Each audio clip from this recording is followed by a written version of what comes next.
Ini keren ya, apa yang dikatakan Mas Anindya Bakri tadi dari Bagi Group ya, itu penggunaan AI untuk yang ada di IKN ya. Jadi di IKN itu nanti ke depan selain emang keren karena hijau, karena sangat indah, nyaman, lovable, tapi juga teknologinya sangat luar biasa. Assalamualaikum warahmatullahi wabarakatuh.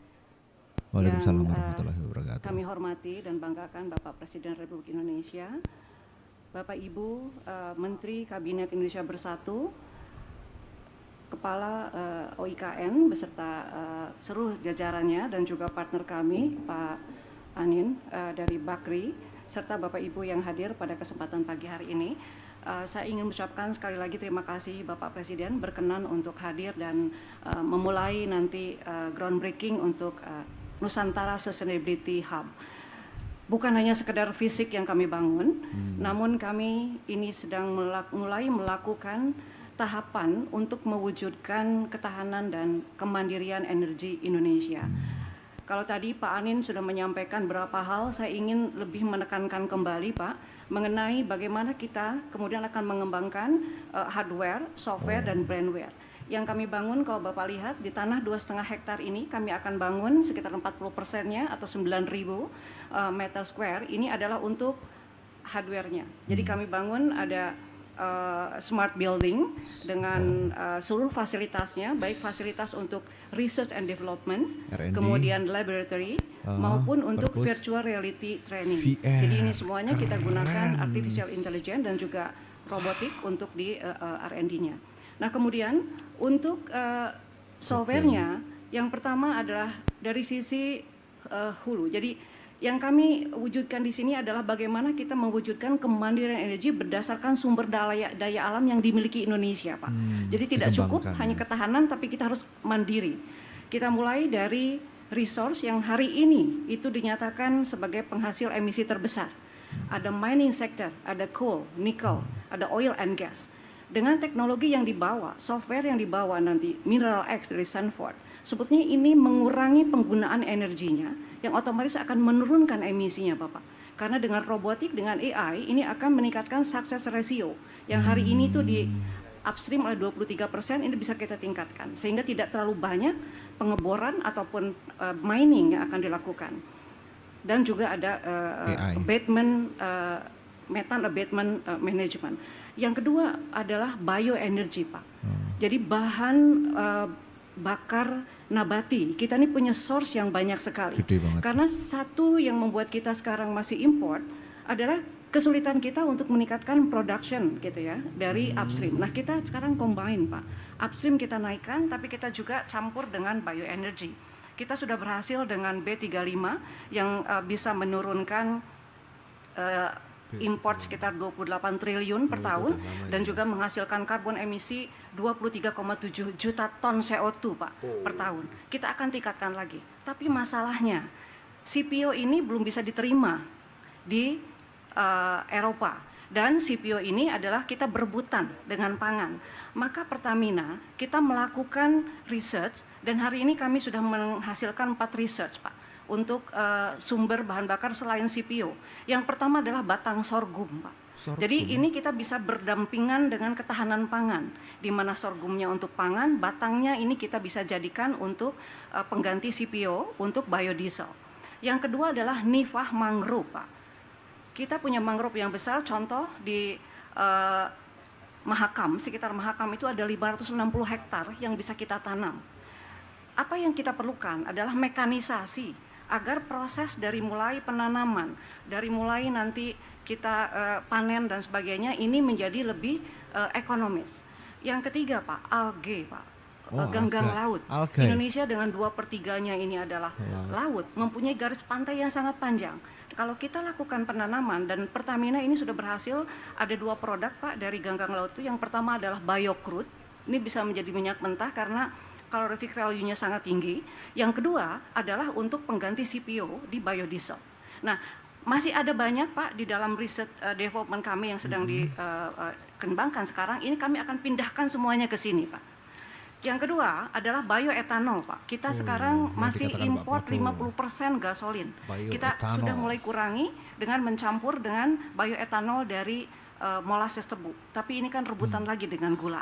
Kami sekarang sedang menanam, Pak, pongamia dan juga kepuh. Ini adalah digunakan untuk dijadikan bioetanol dan dicampur ke dalam ini, dan ini otomatis bisa meningkatkan octane number. Artinya kita bisa menurunkan import, kita bisa meng-create industri dan job dengan kita menanam dari hulu, kemudian mengembangkan pabriknya dan juga hilirisasinya.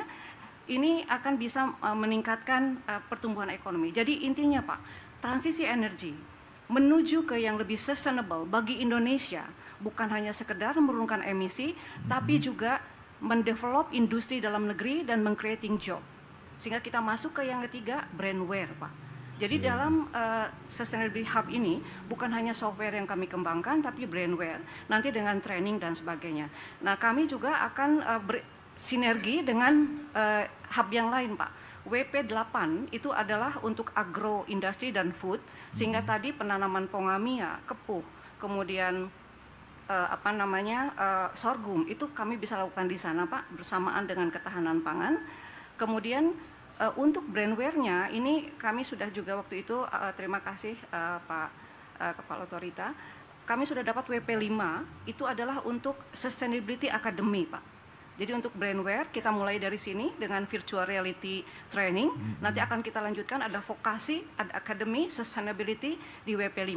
Jadi demikian.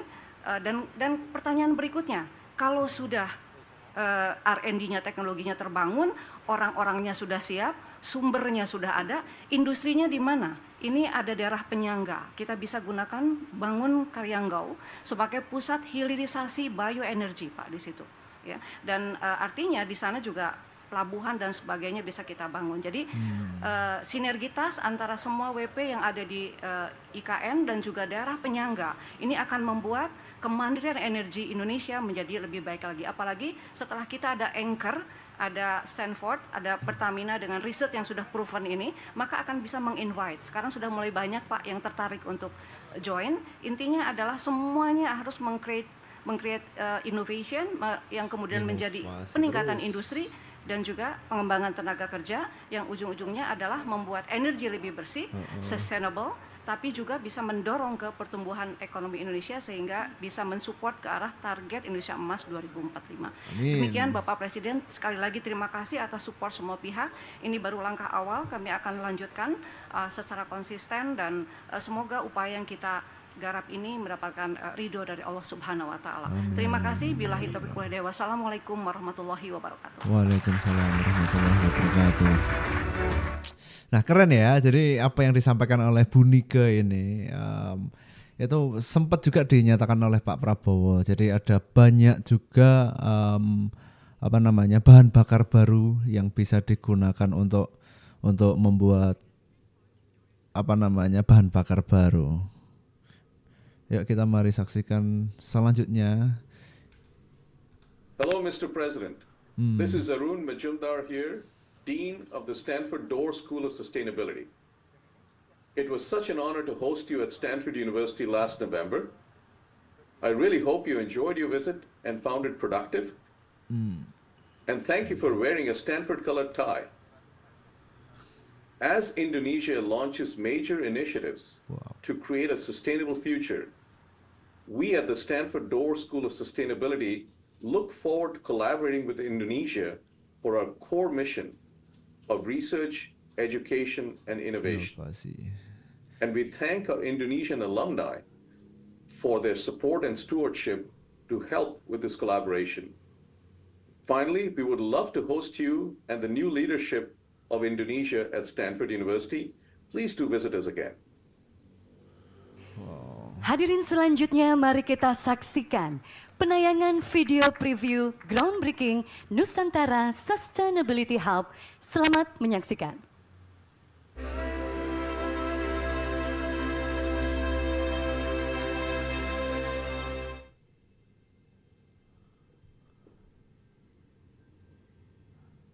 Tantangan iklim di masa depan. dengan target keberlanjutan dan net zero emission tahun 2060. Indonesia fokus dalam mewujudkan masa depan yang lebih berkualitas.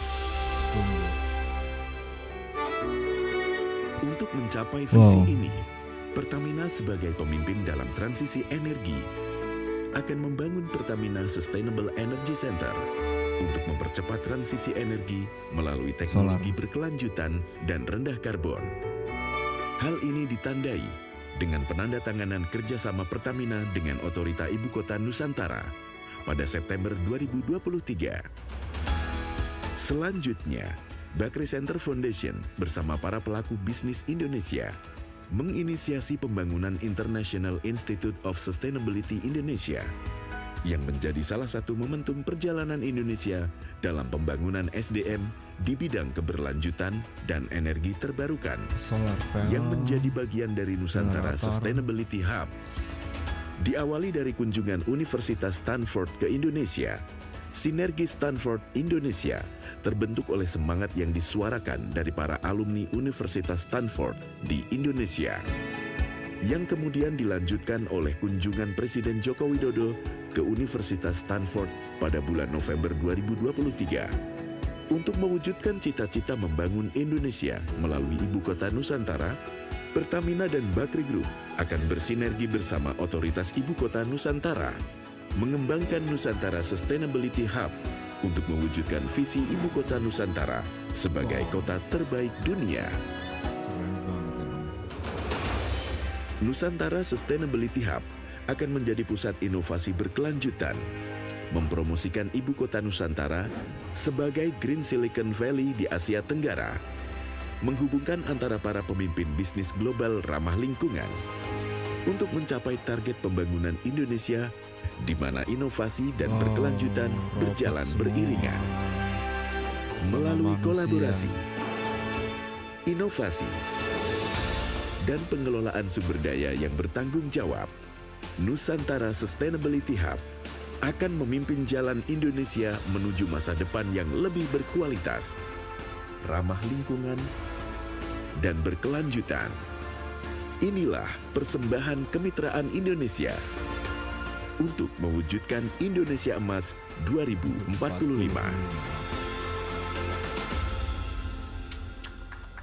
Keren. Bapak Ibu hadirin yang kami hormati, berikutnya marilah kita simak bersama sambutan Presiden Republik Indonesia dilanjutkan dengan penekanan tombol sirine sebagai tanda dimulainya groundbreaking Nusantara Sustainability Hub.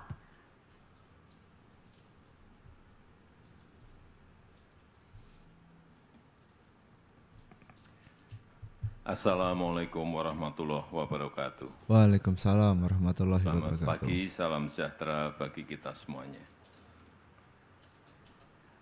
Yang saya hormati para menteri, Kepala Otorita dan Wakil Kepala Otorita IKN, Gubernur Kalimantan Timur, Bupati PPU, Panglima TNI yang juga hadir bersama kita, yang saya hormati Direktur Utama PT Pertamina, Direktur Utama PT Bakri and Brothers, Bapak-Ibu sekalian hadirin dan undangan yang berbahagia. Karena yang hadir di sini banyak yang dari Jakarta, perlu saya beritahu. Karena mungkin Bapak Ibu saat mendarat di Balikpapan, kemudian menuju ke Ibu Kota Nusantara, sekarang masih memerlukan waktu kurang lebih 2 jam. Oh, 2 jam. Kelihatan jauh sekali. Tapi Bapak Ibu kesini lagi, nanti awal Agustus. Begitu jalan tolnya jadi, dari Balikpapan menuju ke Ibu Kota Nusantara, kira-kira kalau ngebut 30 menit, kalau enggak ngebut ya 40 menit. Cepet banget. Dan nanti di awal Agustus, Airport Nusantara selesai, Bapak Ibu pengen mendarat di Nusantara Airport, ke sini hanya kurang lebih 15 menit. Ini kan berubah semuanya. Kalau sekarang saya kesini mungkin sudah lebih dari 10 kali. Sudah meskipun muter tapi juga masih menurut saya masih kelihatan dekat. Tapi kalau Bapak Ibu pertama kali ke sini atau 2 kali ke sini terasa jauh sekali, enggak sampai-sampai. Sehingga yang saya ajak nanti awal Agustus atau pas 17 Agustus silahkan datang ke sini. Yang kedua, saya ingin membandingkan dengan Jakarta. Pagi-pagi tadi saya buka indeks kualitas udara di Jakarta berapa? Angkanya 176. Pada standar kualitas udara yang baik itu berada di angka 0 sampai 50.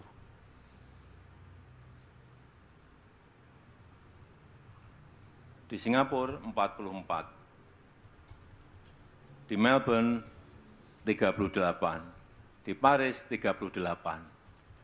Terus berapa di Nusantara? Belum ada. Tapi saya meyakini, saya pastikan di bawah 30. Feeling saja, feeling. Tapi saya cek lagi di Penajem Pasir Utara 34. Artinya di kotanya PPU. Di sini mestinya kurang lebih 20-an mestinya. Tolong Bu Nike dicek kalau punya alatnya.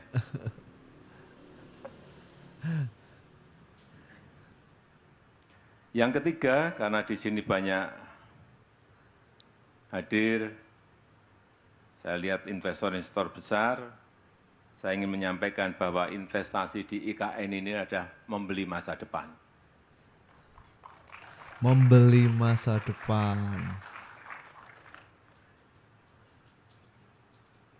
Karena yang namanya transformasi ekonomi, ekonomi hijau, energi hijau,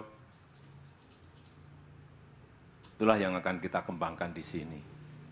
Nggak tahu akan di stop kapan, mobil-mobil combustion nggak boleh masuk di Nusantara, nanti yang memutuskan adalah Pak Kepala Otorita. Pak Budi. Sehingga yang ada hanya electric vehicle yang ada di ibu kota Nusantara ini. Sehingga betul-betul kita harapkan zero emisi kualitas udara di ibu kota Nusantara ini betul-betul di bawah 20.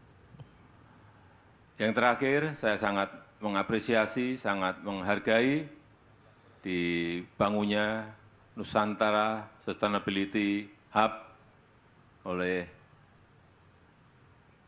kerjasama PT Pertamina dan PT Bakri dan juga perusahaan lainnya. Ini akan menarik nantinya perusahaan-perusahaan yang lain, universitas yang lain, untuk bisa bekerja sama di sini, sehingga menjadi sebuah showcase riset negara kita dan pengembangan ekonomi baru, utamanya ekonomi hijau di negara kita. Dan dengan mengucap Bismillahirrahmanirrahim, pada pagi hari ini, peletakan batu pertama groundbreaking Nusantara Sustainability Hub secara resmi saya nyatakan dimulai. Terima kasih. Wassalamualaikum warahmatullahi wabarakatuh. Waalaikumsalam. Mohon berkenan turut mendampingi Presiden Republik Indonesia kepada Menteri Sekretaris Negara, Menteri PUPR, Direktur Utama PT Pertamina Persero, CEO and President Director PT Bakri and Brothers Tbk, serta penjabat Gubernur Kalimantan Timur. Bas. Mohon izin kami hitung mundur. 3, 2, 1.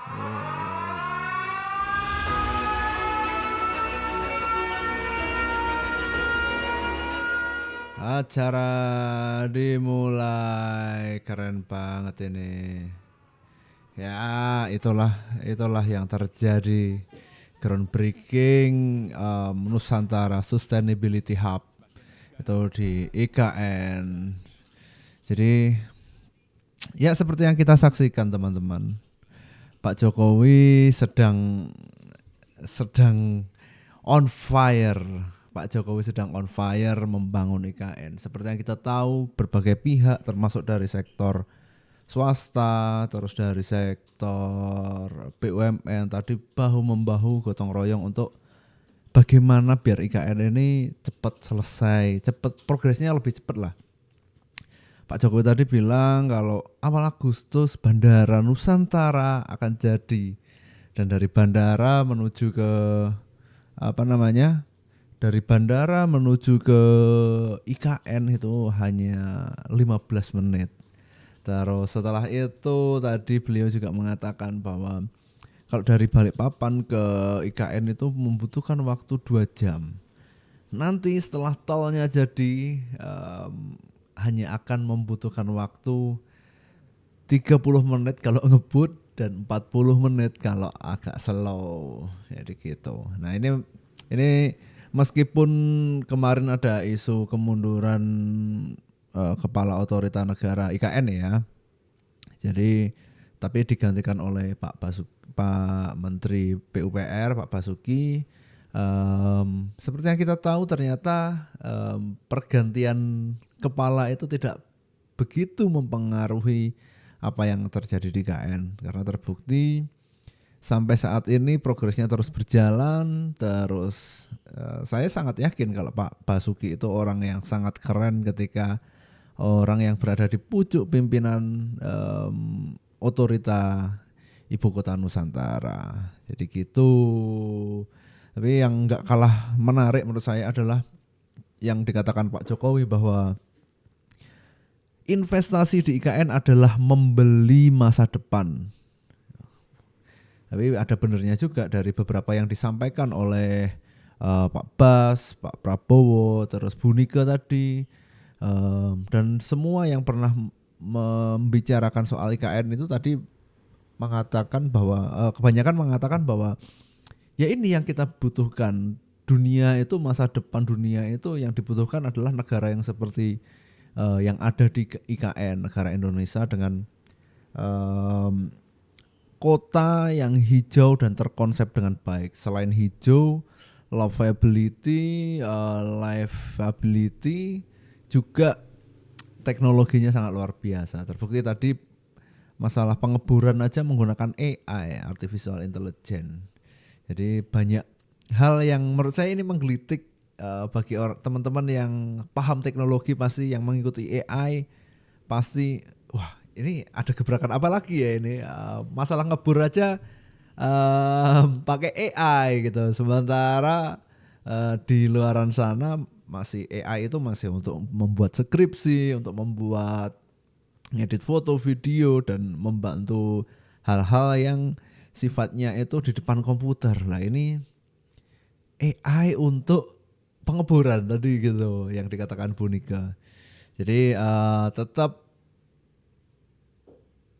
dengan Pak Basuki menjadi Kepala Otorita Negara, PLT ya sebenarnya. Ya semoga ini progresnya jauh lebih baik, lebih cepat dan lebih terukur, sehingga apa yang dicita-citakan oleh pendiri bangsa Indonesia dari Presiden Soekarno dan juga presiden-presiden selanjutnya sampai dilaksanakan, diwujudkan pada saat pemerintahan Bapak Joko Widodo. Jadi terima kasih sudah menemani saya nonton bincang politik bersama saya di Sudut Pandang. Teman-teman sehat selalu, bahagia selalu, jangan lupa subscribe, dan saya undur diri, pamit. Selamat aktivitas teman-teman. Assalamualaikum.